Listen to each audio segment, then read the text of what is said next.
प्यारे बच्चों, इसके पूर्व की कक्षा में आपको आचार्य रामचंद्र शुक्ल द्वारा लिखित मित्रता पाठ के कुछ अंश की व्याख्या पढ़ाई और समझाई गई थी। आज हम लोग पढ़ाए गए अंश से आगे का अवतरण पढ़ेंगे और उसकी व्याख्या समझेंगे।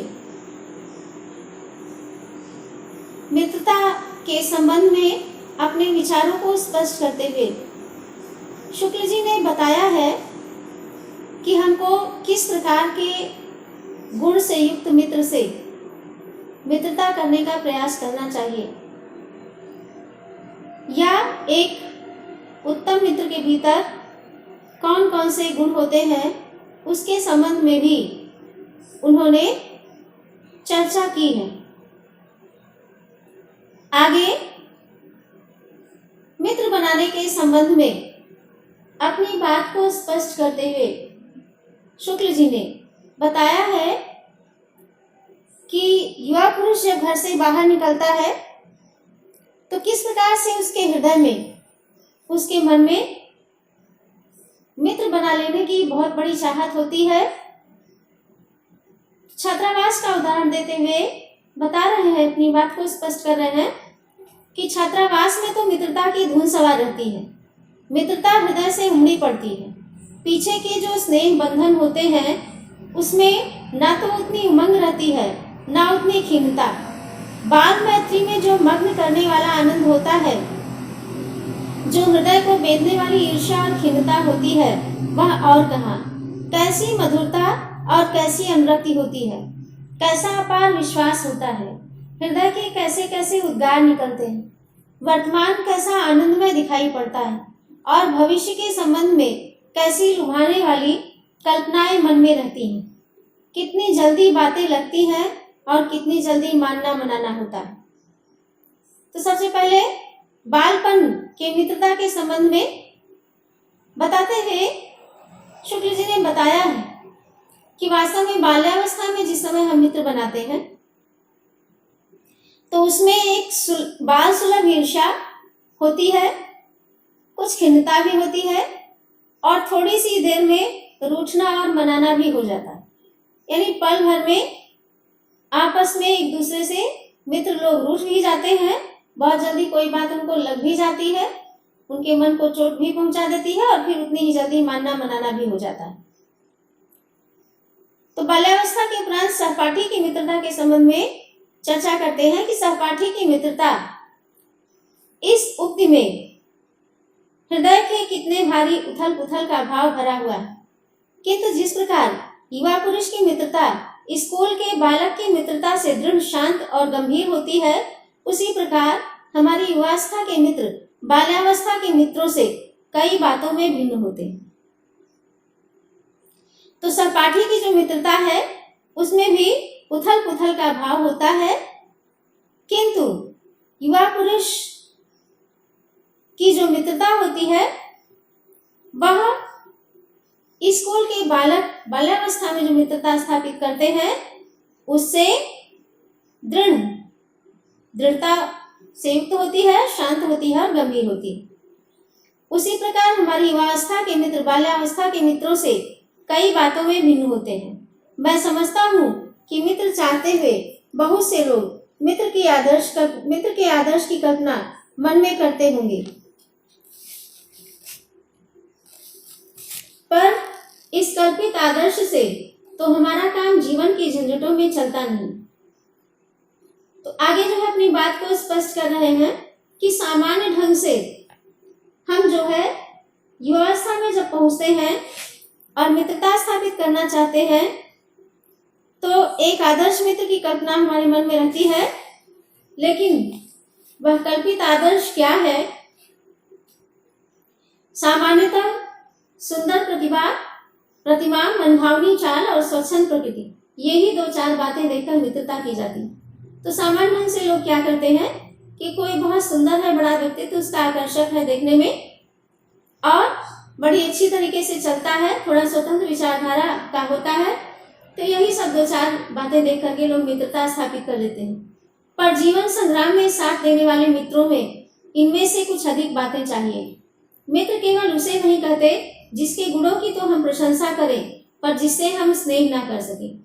तो कहते हैं कि लेकिन जीवन जो संग्राम के समान है, मनुष्य का जीवन, मानव का जीवन, तो उसमें साथ देने वाले जो मित्र हैं उनके भीतर कुछ और गुण होना चाहिए। क्योंकि खाली मित्र उसी को नहीं कहते हैं जिसके गुण की हम प्रशंसा करें, बल्कि मित्र के लिए आवश्यक है कि हम उसको मन से स्नेह कर सकें, जिससे अपने छोटे छोटे काम तो हम निकालते जाए पर भीतर ही भीतर घृणा करते रहे।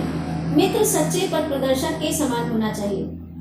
तो हम अपना काम उससे, छोटा छोटा काम उससे निकलवाते जाएं, उससे करवाते जाएं, लेकिन मन ही मन उससे घृणा करें, ऐसा नहीं होना चाहिए। जो सच्चा मित्र है वो सच्चे पथ प्रदर्शक यानी रास्ता दिखाने वाला। किसका, कौन सा रास्ता? जीवन संबंधी रास्ता दिखाने वाला, जीवन संबंधी पथ के प्रदर्शन करने वाला, जिस पर हम पूरा विश्वास कर सकें। भाई के समान होना चाहिए जिसे हम अपना प्रीति पात्र बना सकें। तो ऐसा मित्र के भीतर ऐसा गुण होना चाहिए कि हम उसके ऊपर पूरा विश्वास कर सकें और बिल्कुल हमारे भाई की तरह से होना चाहिए, जिसको हम बहुत अधिक प्रेम कर सकें।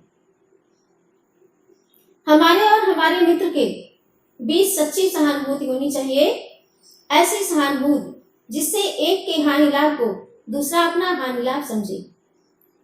वास्तव में जो सच्चे मित्र हैं, सच्ची मित्रता है, उनके बीच में सच्ची सहानुभूति यानी सच्ची संवेदना होनी चाहिए। ऐसी संवेदना जिसमें एक को चाहे लाभ हो तो दूसरा स्वयं को भी लाभान्वित समझे, एक की हानि हो तो उसमें अपनी भी हानि समझे, दोनों एक दूसरे के हानि लाभ को अपना ही माने। ऐसा है अगर तो समझ लीजिए कि मित्रता सच्ची। मित्रता के लिए आवश्यक नहीं है कि दो मित्र एक ही प्रकार का कार्य करते हो या एक ही रुचि के हो। इसी प्रकार प्रकृति और आचरण की समानता भी आवश्यक या वांछनीय नहीं। आगे अपनी इस बात को स्पष्ट करते हुए शुक्ल जी बताते हैं कि मित्रता के लिए कतई आवश्यक नहीं है कि दोनों मित्र एक ही तरह का कार्य करते हो या दोनों की रुचि एक हो।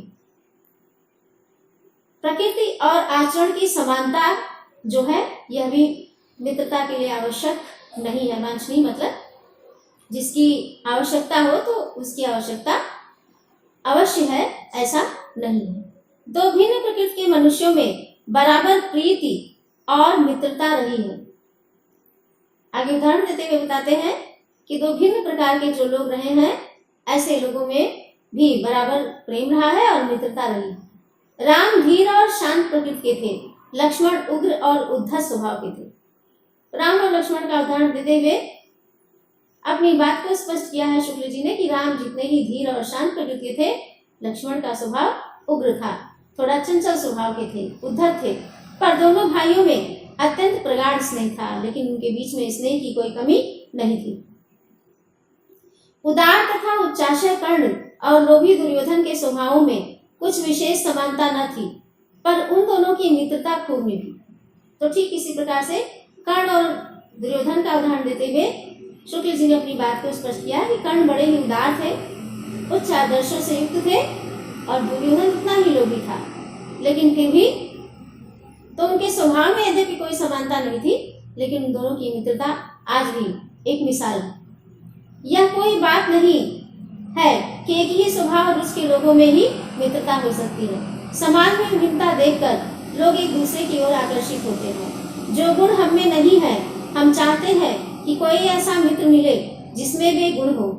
चिंताशील मनुष्य प्रफुल्लित चित्त का साथ ढूंढता है, निर्बल बलि का, धीर उत्साही का, उच्च आकांक्षा वाला चंद्रगुप्त युक्ति और उपाय के लिए चाणक्य का मुंह ताकता था।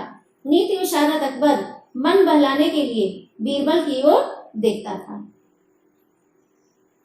तो समाज में भिन्नता देख के भी लोग एक दूसरे की ओर आकर्षित। ऐसा भी होता है कि जो गुण हमारे भीतर नहीं है, हम ये चाहते हैं कि कोई ऐसा मित्र हमको मिल जाए जिसमें वे गुण हो। क्योंकि क्या होता है कि जब इस प्रकार से हमारे भीतर अगर वो गुण नहीं है और मित्र के भीतर वो गुण है, तो वो धीरे धीरे उससे प्रभावित होकर उस गुण की कुछ न कुछ मात्रा हमारे भीतर भी अवश्य आ जाती। तो जो चिंताशील मनुष्य है वो ऐसे व्यक्ति के साथ रहना चाहता है जो बड़ा उत्साही हो और बहुत ही प्रसन्नचित्त रहता हो। इसी प्रकार से जो निर्बल है, थोड़ा कमजोर है, वो किसी बलवान का साथ ढूंढना चाहता है। क्यों? क्योंकि उससे उसको एक सहारा मिलता है और साथ ही उसको एक प्रेरणा मिलती है। धीर उत्साही का, जो धैर्यवान है वह किसी उत्साह वाले का साथ करना चाहता है। तो अपनी बात को उदाहरण से स्पष्ट करते हुए बताया है लेखक ने कि उच्च आकांक्षाओं से युक्त जो चंद्रगुप्त थे वह जब भी कोई युक्ति बनानी होती थी और उपाय ढूंढना होता था तो सदैव चाणक्य की ओर देखते थे। तो ऐसे में दोनों का स्वभाव भिन्न था, लेकिन चंद्रगुप्त चाणक्य की ओर देखते थे, यानी उनके ऊपर आश्रित रहते थे। जो कुछ चाणक्य बताते थे उसी के अनुसार वो करते थे, एक प्रकार से उनके ऊपर आश्रित थे। नीति विशारद अकबर मन बहलाने के लिए बीरबल की ओर देखता था। ठीक इसी प्रकार से नीति विशारद कहे जाने वाले अकबर अपना मन बहलाने के लिए, अपने मनोरंजन के लिए सदैव बीरबल की ओर देखा करते थे। यानी बीरबल से उनको अपेक्षा रहती थी कि वह उनके मन को बहलाएंगे, उनका मनोरंजन करेंगे। तो बच्चों, आज के लिए बस इतना ही। जो अवतरण आपको पढ़ाया गया है उसमें से जो अंश व्याख्या की दृष्टि से महत्वपूर्ण है वह मित्र सच्चे पथ प्रदर्शक के समान होना चाहिए। यहाँ से प्रारंभ करके आचरण की समानता भी आवश्यक या वांछनीय नहीं है। यहाँ तक आप व्याख्या समझाई गई है। इतने अंश को ध्यान से देखकर इसकी व्याख्या को समझिएगा। यहाँ तक की व्याख्या विशेष रूप से महत्वपूर्ण है। आपके बोर्ड परीक्षा की दृष्टि से यह पूरा पाठ ही बहुत महत्वपूर्ण है, लेकिन जो अंश अभी भी मैंने बताया है वह विशेष रूप से द्रष्टव्य है, इसको विशेष रूप से आप लोग देख लीजिएगा। तो आज बस इतनी ही बात के साथ आज की जो कक्षा है वो समाप्त हो रही है। आगे का जो पाठ है वह अगली कक्षा में आपके सामने प्रस्तुत